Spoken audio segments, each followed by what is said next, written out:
C3.ai has been a very popular stock in the past few weeks and maybe in the past few months as this overall hype of AI continues to grow. I mean, we can see year to date, the stock is up almost 100% as I am recording today's episode. But today, I don't want to take a closer look at its growth opportunity. I want to do the opposite, right? I want to take a closer look at some reasons to be worried or bearish on this AI company. Let's take a closer look in today's episode. All right, so we can see C3.ai right now, as I am recording, is sitting at roughly $22 with a market cap of roughly $2.5 billion. Remember, this is a company that probably has a nice amount of dilution shares, so that market cap might be a bit different if you kind of factor that in. If we take a closer look from its all-time highs, the stock is still down roughly 86% when it was sitting at a peak of roughly $161. And we can see when it IPO'd at over $100. We can see the crazy pullback it has seen since then. So C3.ai is not a company I follow in this channel too much. So for any new viewers and for old viewers, I wanted to explain a little bit of what this company does. So they kind of want to show themselves or want to be the enterprise AI. And they do this by providing numerous AI software. They have the C3.ai applications, which tend to be kind of pre-built solutions for different industries or even cross-industry solutions. Then they have their C3.ai platform. This is a development platform. If you are a developer, you can kind of create your own form of application to use in your own business or wherever.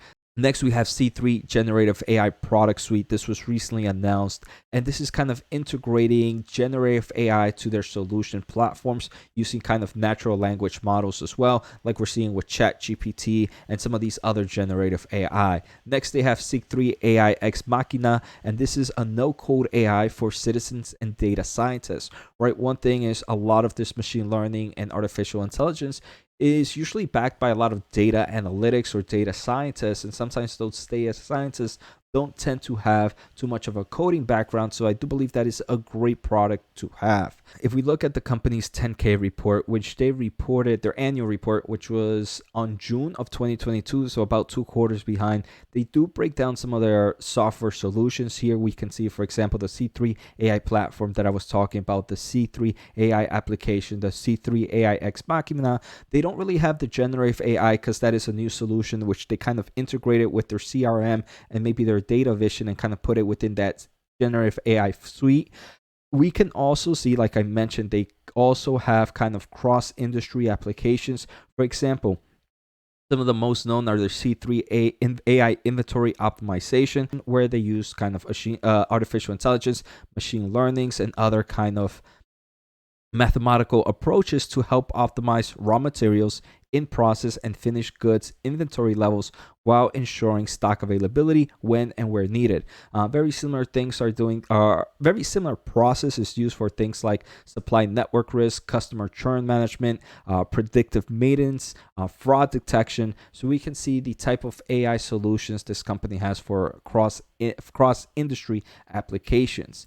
Next, if we take a closer look, though, the company does give us a bit of their industries and the markets that they hit. They hit manufacturing, oil and gas, utilities, financial services, defense and intelligence, and we can see the list continues to go on. Like I mentioned, C3.ai also has industry-specific applications. For example, in the financial service, they have things like C3 AI Smart Lending.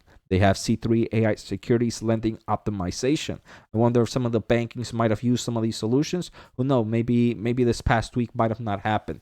But we can see they have different solutions for different markets. Some of my favorites, right? The aerospace and defense, C3 AI Readiness, which integrates and unifies data from aircraft telemetry, mission files, maintenance, and the list goes on and on. So now that we understand C3.ai, I think we can take a closer look at some of the reasons to be mindful of this company or have some bearish thoughts. Before we go any further, I want to thank you for watching, and I need your help to reach my goal of 30,000 subscribers by the end of the year. So if you can do me a favor, hit that subscribe button and thumbs up. Also, if you want some fantastic insight into the semiconductor industry, join my other channel, Semiconductor Investing and More, where I use my electrical engineering background to break down the semiconductor market. Finally, I want to thank The Motley Fool for sponsoring this video, and check out Fool getfool.com/Jose for the 10 best stocks to buy now. With that link, you get a promotional offer for their subscription service. Now, let's continue with today's episode. Again, this is, even though the company probably does have some growth opportunity, I want to do the opposite and just take a closer look at more of the bearish cases. And first, I believe their fundamentals and financials are something to keep an eye out. Maybe not a complete red flag, but at least a yellow flag. First, if we start off with just total long-term debt quarterly, this company has none. So that's great. But when we take a closer look and add cash and short-term investments, we can see this company has been burning cash throughout the year since it's kind of gone IPO, where it was roughly $1 billion. It's kind of pulled down all the way to $772 million. Unfortunately, that's going to continue to be the case, right? If we take a closer look at their free cash flow quarterly, it continues to go down. Most recent quarter was down roughly $72 million on a loss. So we do expect cash and short-term investments to continue to go down. And unfortunately, right, in the kind of environment that we're at right now, building up cash might not be the best way in this current environment. So one thing that I want to say is good. At least they came with a very, very clean balance sheet while the overall macroeconomics are happening. Next, stock-based compensation continues to go up a nice amount, right? 55.83 million most recent quarter. So that's helping at least some. But if that wasn't the case, obviously that free cash flow would be a lot less. But I do want to say a yellow flag is, hey, that cash is kind of flowing and burning at a slow rate. I don't expect them to go bankrupt anytime soon, but at least it is something that investors should keep note of. Continuing here with their overall kind of financial numbers, we can see stock-based compensation quarterly, a better look here, roughly 55.8 million most recent quarter. They are increasing the average diluted shares. We can see about a year ago it was sitting at around 105 million, now it's sitting at 110 million.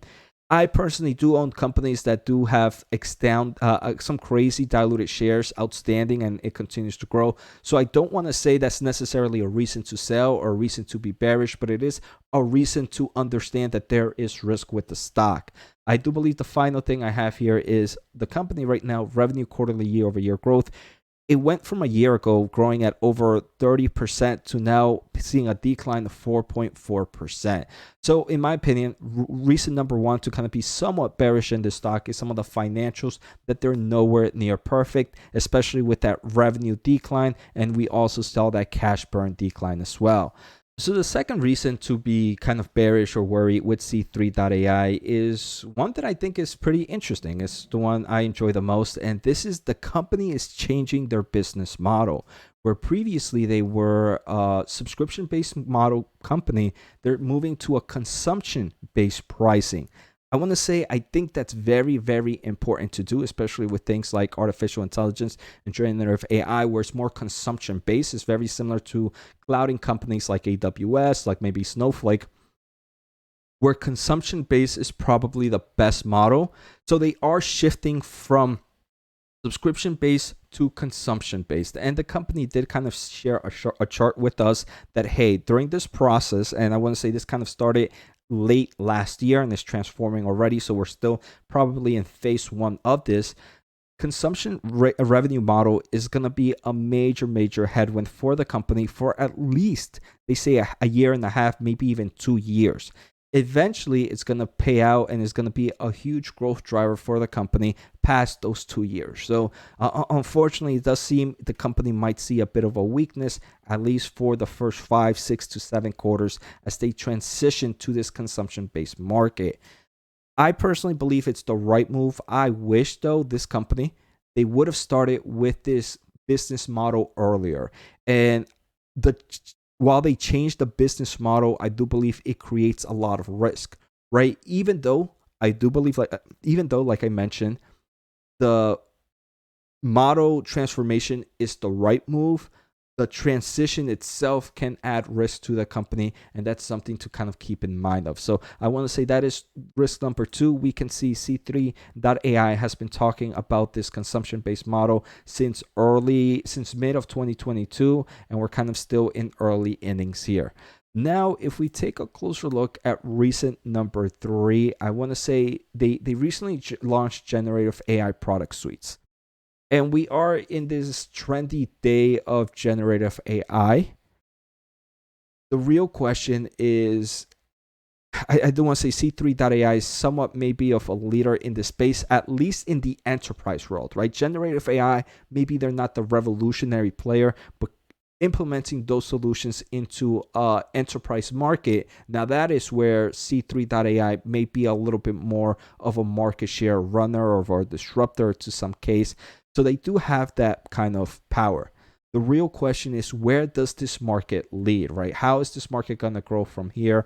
What other kind of competitors are going to come to this market and kind of overthrow generative AI? And that's too much uncertainty at the moment, especially with this generative AI just producing massive amount of hype.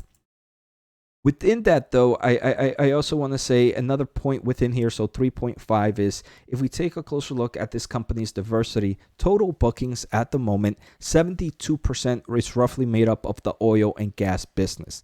So they're very, very dependent on that one player. I'm not a huge fan of a company like that, especially if they are such a huge AI software company. Why aren't other players in this market as well? So something to keep in mind now. I really would want that diversification to grow. If we take a closer look at the chart to the right, though, they do talk about pilots and trials. So these are some of the new members that are trying to test out their products. And if we look at that diversification, it's a lot more diversified, where everything's split out around in the low teen levels, from financial service, oil, federal, aerospace and defense, accounting service, CPG, manufacturing, and the list goes on. So there is potential there. But at the moment, we still know that this is pretty much run by the oil and gas customers. So I want to say those are the 3 to 4 reasons that I believe maybe to be worried with C3.ai. I obviously understand that this is very new technology to some extent, and I do enjoy the push to the enterprise market, but there's probably too much uncertainties for me personally to think about opening up position. Even though, like I mentioned, maybe some of their financials might be a yellow flag, they're not a complete red flag. And I am really, really excited that this company has no long-term debt at the moment. So I hope you guys enjoyed today's episode. Take care, have a good day, and see you next time.